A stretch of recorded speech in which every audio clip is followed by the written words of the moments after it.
आदरणीय भक्तजनों, सादर प्रणाम। हम आज से भगवान के प्राप्ति मार्ग का अनुसरण करने वाले यानी कि भगवान के बताए हुए मार्ग पर चलने वाले भक्तों की कथा को श्रवण करेंगे। ओम श्री गणेशाय नमः, श्री सद्गुरु देवाय नमः, श्री सरस्वती नमः, श्री नाभाजी महाराज की जय, श्री भक्तमाल जी की जय। श्री नाभाजी वर्णन करते हैं कि राघव जी प्राचीन बरही सत्य व्रत रहुगण सगर भगीरथ। राघव जी प्राचीन बरही सत्य व्रत रहुगण सगर भगीरथ। राघव जी वाल्मीकि मिथिलेश गए जे जे गोविंद पथ। राघव जी वाल्मीकि मिथिलेश गए जे जे गोविंद पथ। राघव जी रुक्मांगद हरिचंद भरत दधीचि उदारा। राघव जी रुक्मांगद हरिचंद भरत दधीचि उदारा। राघव जी सुरथ सुधनवा शिविर सुमति अति बलि की दारा। राघव जी सुरथ सुधनवा शिविर सुमति अति बलि की दारा। राघव जी नील मोर ध्वज ताम्र ध्वज अलरक कीर्ति राची हूँ। राघव जी नील मोर ध्वज ताम्र ध्वज अलरक कीर्ति राची हूँ। राघव जी अंद्री अम्बुज पाशु को जन्म जन्म हूँ जाची हूँ। राघव जी अंग्री अम्बुज पाशु को जन्म जन्म हूँ जाची हूँ।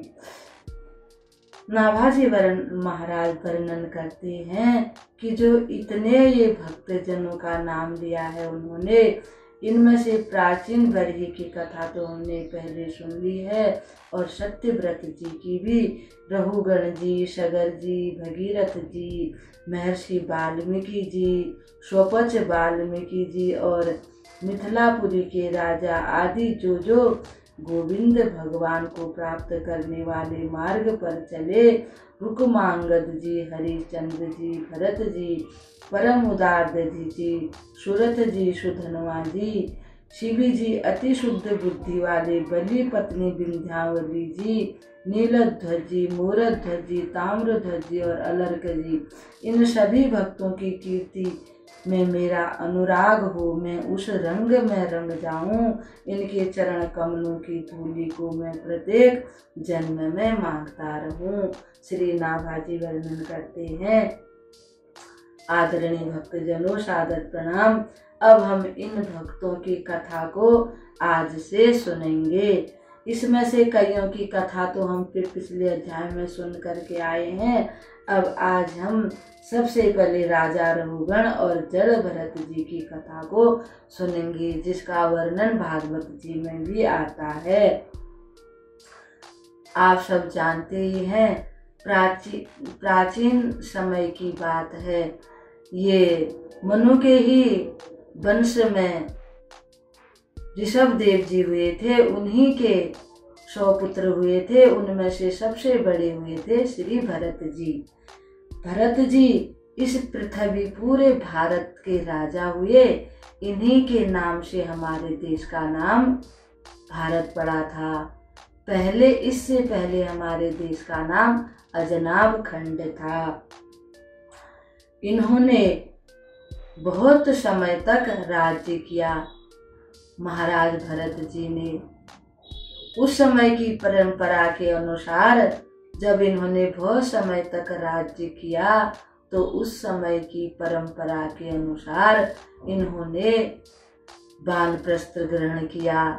ये अपना राज्य, इतना वैभव, पूरी हमारे जो भारत का जो साम्राज्य, पुत्र पुत्री, पौत्र, पत्नियां, सबको अपने कुटुंब सहित सब राज्य का त्याग करके वन में आ गए।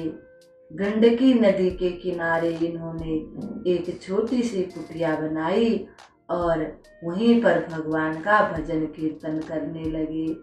जो मिलता था कंद मूल फल इत्यादि उसी को ग्रहण करते थे और भगवान के भजन में ही इन्होंने मन लगाया। जड़ भरत जी जब राजा थे तब इन्होंने बड़े ही धर्म पूर्वक राज्य किया और अब वन में आ गए हैं तो बड़े ही प्रेम से भगवान का भजन कीर्तन करते हैं और भगवान के चरणों में ध्यान लगाकर भगवान की भक्ति में तल्लीन रहते हैं। परंतु होनी को कौन टाल सकता है, होनी तो होकर के ही रहती है। एक दिन जड़ भरत जी स्नान करने के लिए गंडकी नदी में गए। जब गंडकी नदी में गए, वहाँ पर स्नान कर रहे थे तो इन्होंने देखा कि एक हिरनी जल पीने के लिए आई। जैसे ही वह हिरनी जल पी रही थी, एक शेर इतनी जोर से दहाड़ा। हिरनी इतनी भयभीत हो गई, उसने बड़े जोर से छलांग लगा दी और उस पार जा करके गिरी। और वह गर्भवती थी, गर्भ भी पूरे समय का था, वह उस नदी में गिर गया। हिरणी बड़े कातर दृष्टि से भरत जी की तरफ निहारने लगी कि ये जो मेरा बालक है, मान लो ये कह रही हो कि इसकी देखभाल अब आपको ही करनी होगी, आपके सिवा इसका कोई नहीं है। हिरणी इन्हें देखते देखते मर गई। जड़ भरत जी को बड़ी दया आई और उस हिरणी के नेत्रों से जो इनकी तरफ इशारा किया था वो भी इनके मन को छू गया।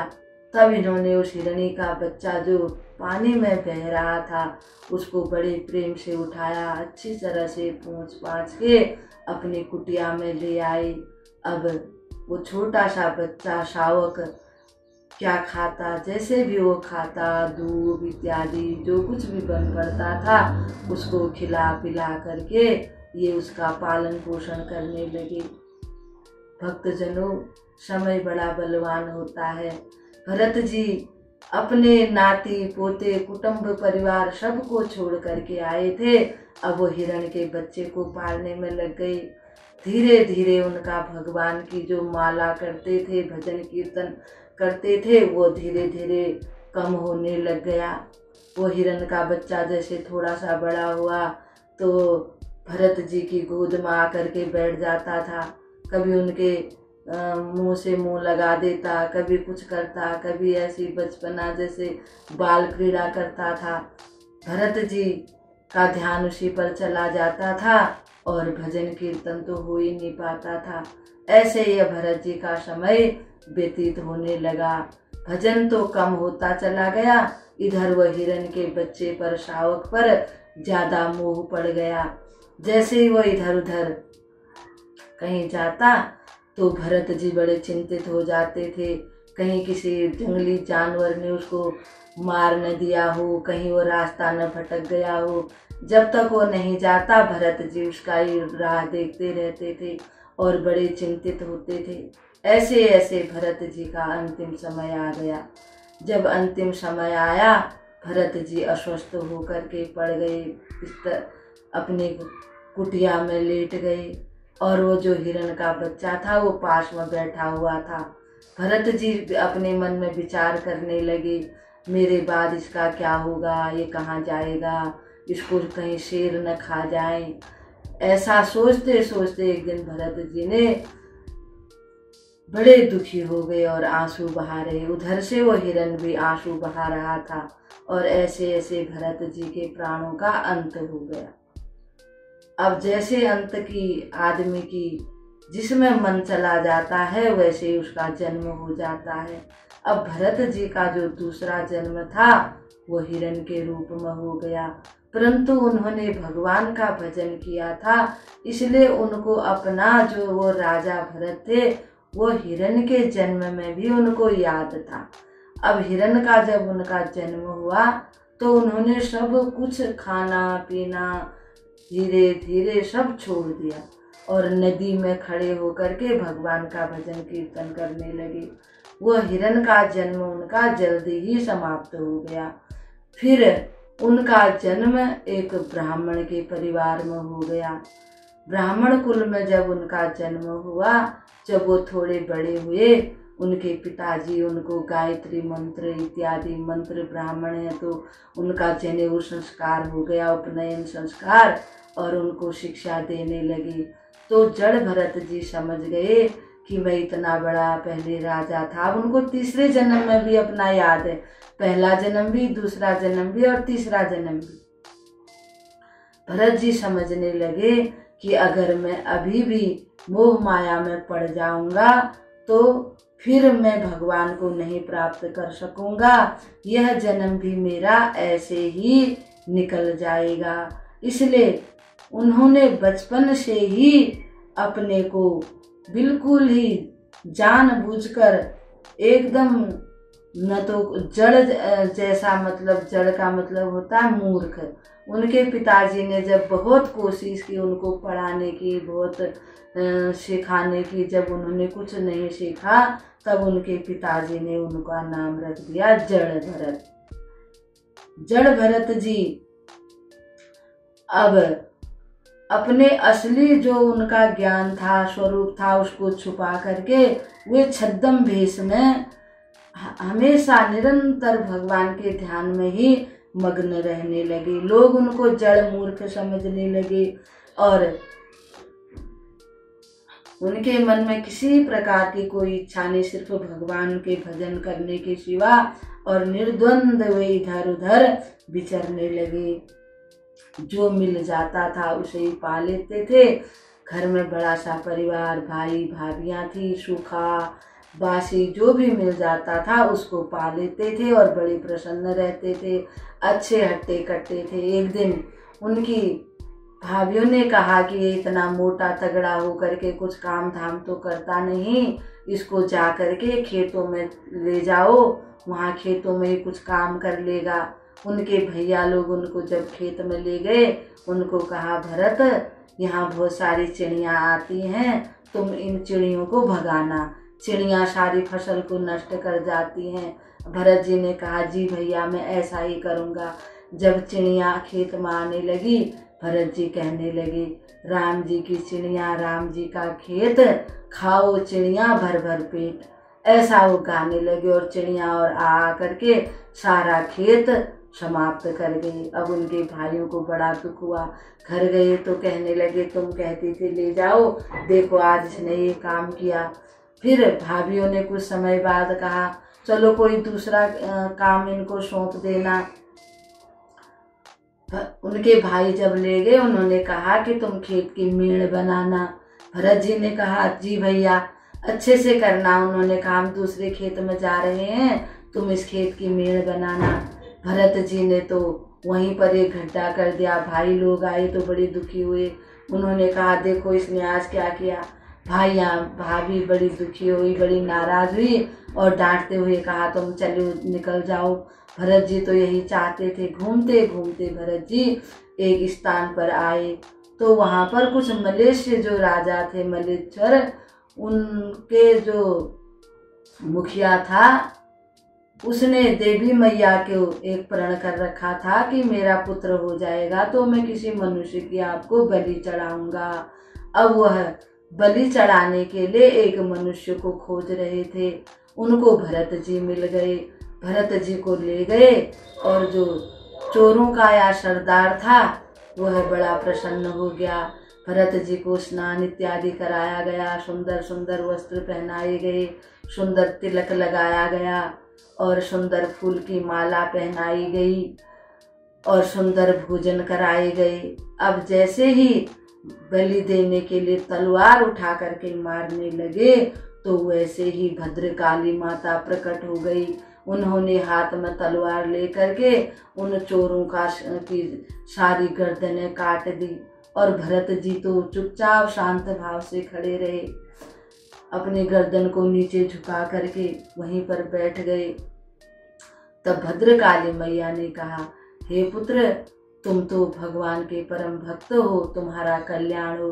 भरत जी को कुछ भी न अच्छा लगता था न बुरा लगता था, वो तो आत्म तत्व को जान चुके थे। अब वे घूमते घूमते एक स्थान पर आ पहुँचे। एक स्थान से दूसरे स्थान, दूसरे स्थान से तीसरे स्थान भरत जी ऐसे ही घूमते रहते थे। भरत जी का चरित्र बड़ा ही आनंद देने वाला है। भरत जी जब भरत जी उन दिनों इधर उधर घूम रहे थे तो एक राजा था, उसका नाम था रहुगण। रहुगण राजा कपिल मुनि के आश्रम में तत्व ज्ञान की दीक्षा लेने के लिए जा रहा था। वह सिंधु देश का राजा था और जब शिक्षा लेने के लिए जा रहा था तो वह एक नदी थी, नदी के उस नदी का नाम था इक्षुमती। उस नदी के किनारे पर वे लोग जल पीने के लिए बैठ गए और जल हल पिया, थोड़ा विश्राम किया। उनके पालकी में जो रहुगण राजा थे, उनकी पालकी में 4 उस पालकी को ढोने वाले कहार लगे हुए थे। एक कहार की तबीयत खराब हो गई तो अब कौन पालकी को उठाए, तो उन्होंने देखा कि हट्टा कट्टा एक आदमी जा रहा है, उसी को पकड़ करके लाए। उनसे बोले तो भरत जी तो कुछ बोले ही नहीं, जड़ भरत जी। और उन्होंने बोला तुमको अच्छे पैसे मिलेंगे, तुम इस पालकी में लग जाओ। राजा भरत जी कुछ नहीं बोले। वो सोचने लगे, पहले जन्म में जब मैं राजा था कितनी बार मैं पालकी में बैठा, चलो अब पालकी ढोने का काम भी कर लेता हूँ। उन्होंने उनको लगा दिया पालकी को ढोने के लिए। जब भरत जी पालकी उठाने लगे तो जब नीचे कोई चींटी, कोई कीड़ा मकोड़ा दिख जाता था तो वो पैर को संभल संभल के रखते थे। कभी पैर को थोड़ा पीछे कर लेते थे, कभी थोड़ी लंबी छलांग मार लेते थे। इसलिए क्या होता था कि उसका संतुलन बिगड़ जाता था। राजा रघुगण को बड़ा गुस्सा आया। राजा रघुगण उनको कहने लगा कि ये क्या कर रहे हो तुम लोग, मेरे को कई बार सिर में चोट लग गई, तुमको मालूम नहीं है मैं राजा हूँ और तुमको दंड दे दूंगा। जब इस प्रकार कहने लगा तो उन कहारों ने कहा कि हे महाराज, ये जो नया आया हुआ है यही गड़बड़ कर दे रहा है, यही संतुलन से नहीं चल रहा है, हमारी तो कोई गलती नहीं है। तब राजा रघुगण बड़ा क्रोधित हो गया और भरत जी का तिरस्कार कहते हुए कहने लगा, तुम जीवित होकर के मृत्यु के समान दिख पड़ते हो और बड़े मोटे ताजे हो, तुमको ठीक से चलना भी नहीं आता, तुम्हें पता नहीं है मैं कच्छ प्रांत का राजा रघुगण हूँ, मैं तुम्हें सजा दूंगा, तुम्हें मार पड़ेगी तब तुम्हारा पागलपन चला जाएगा। राजा से भरत ने कुछ ऐसा व्यवहार किया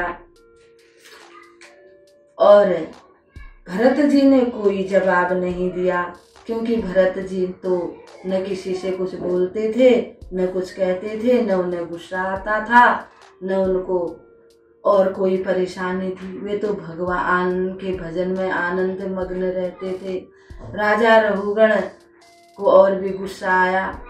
राजा रघुगण सोचने लगा, ये पता नहीं जानबूझ के नहीं बोलता या अंधा है, गूंगा है, बहरा है, कुछ पता नहीं। जब ज्यादा ही हो गया तब जड़ भरत जी सोचने लगे कि आज मुझे बोलना ही पड़ेगा, क्योंकि अगर मैं नहीं बोलूँगा तो तब सब गड़बड़ हो जाएगा।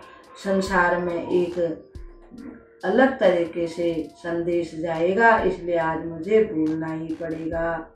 तब भरत जी बोले, राजन तुमने मुझे मोटा कहा है, न तो मैं मोटा हूँ, न मैं पतला हूँ, न मैं ताकतवर हूँ और न मैं शक्तिहीन हूँ। ये तो इस शरीर का स्वभाव है, मोटा पतला दुबला पतला जो भी है ये तो शरीर का स्वभाव है। मैं तो आत्मा हूँ और इस शरीर का मैं साक्षी मात्र हूँ। और तुमने मुझे मृत कहा है, मैं तो इस पूरे संसार को ही, जीवित को ही मृत के समान समझता हूँ, क्योंकि जो आज है वो कल नहीं होगा, सभी मरने वाले ही हैं। और तुमने मुझे कहा है कि तुमको मेरा भार लगता है। हे राजन, जो सत भार तो सत्य का होता है, जो सत्य है परमात्मा है, भार उसका है। जो असत्य है उसका क्या भार है, उसी का वजन लगता है। जिस प्रकार से माता अपने बालक को फूल के समान समझती है, इसी प्रकार से मैं चेतन परमात्मा का अंश हूँ। तुमने मुझे मारने के लिए कहा है, मैं अपने को शरीर समझता ही नहीं हूँ, मुझे कौन मार सकता है। भरत जी की ब्रह्मनिष्ठा प्रकट हो गई। राजा रघुगण बड़ा भयभीत हो गया, सोचने लगा कि लगता है ये तो कोई साधु संत महात्मा है। और पालकी से नीचे उतरा और देखा तो भरत जी के गले में जनेऊ पड़ी हुई थी। रघुगण बड़ा दुखी हो गया और उनके चरणों में साष्टांग प्रणाम करके लेट गया और कहने लगा कि हे विप्रवर, मुझसे बड़ी भूल हो गई, मैं आपको पहचान नहीं सका, मुझे आप क्षमा कर दीजिए। तब जड़ भरत जी से कहने लगा कि आप कौन हैं, आप कहीं साक्षात कपिल देव जी तो नहीं हैं, क्या आप साक्षात सुखदेव जी तो नहीं हैं, या आप साक्षात दत्तात्रेय जी तो नहीं हैं। मैं अपने गुरु श्री कपिल देव जी के आश्रम में ज्ञान प्राप्ति करने के लिए जा रहा था। मुझे लगता है कि मेरे गुरुवर ने आकर के मुझे यहीं दर्शन दे दिए हैं, मेरे को ज्ञान का उपदेश देने के लिए आप प्रकट हुए हैं। भरत जी ने कहा, मैं इन तीनों में से कोई नहीं हूँ, मैं तो एक भगवान का अंश हूँ और भगवान ही को मैं मानता हूँ। तब जड़ भरत जी से रघुगण कहने लगा कि हे प्रभु, आप मुझे अपना परिचय दीजिए। जड़ भरत जी से वह कहने लगा, आपने अपने को आत्मा तो बताया है, परंतु आत्मा का संबंध बुद्धि से है, बुद्धि का संबंध मन से है, मन का संबंध इंद्रियों से है और इंद्रियों का जो संबंध है वह शरीर के साथ प्रत्यक्ष देखा जाता है। जिस प्रकार से एक भगोने में चावल पकने के लिए रखे जाते हैं और प्रत्यक्ष अग्नि का उस पर पतीले के अंदर चावल होते हैं, फिर भी अग्नि के प्रभाव में आने से वो चावल पकते हैं, आप मुझे उपदेश दीजिए। भरत जी कहते हैं, आत्मा पूर्ण निर्विकार है, चावल विकारी हैं, जड़ हैं, मन बंधन में आता है, मन बंधन में आता है, आत्मा समझता है कि मैं बंधन में हूँ। मन विषयों का चिंतन करता है तो वह मनुष्य का शत्रु है, परमात्मा का चिंतन करता है तो वह मित्र है। मनः एव मनुष्याणाम कारणम बंध मोक्षयो, मनुष्याणाम कारणम बंध मोक्षयो। इसी मन को चिंतन के कारण मैं भी हिरण बन गया था, अब मैं सावधान हूँ, अब मन पर मैं विश्वास नहीं करता हूँ। वैराग्य को जगाने के लिए भरत जी ने उसको उपदेश दिया, यानी राजा रघुगण को उपदेश दिया। भरत जी बोले, 6 ठग इस मन का जो विवेक है उसको मार देते हैं, ये 6 ठग कौन है? 5 तो कर्मेंद्रियां हैं और एक मन है। ये संसार में जीव को फंसा देते हैं, और जब ये संसार में जीव को फंसा देते हैं तो उस जीव यानी कोई भी हो, मनुष्य इत्यादि, उसके मन में अनेकों कामनाएं उत्पन्न हो जाती हैं, और ये कामनाएं कभी समाप्त नहीं होती। जब कोई सतगुरु मिल जाता है, परमहंस वैरागी संत मिलता है, तब उसी के उपदेश से ये कामना रूपी बीज भस्म होते हैं, तब उसको ज्ञान होता है।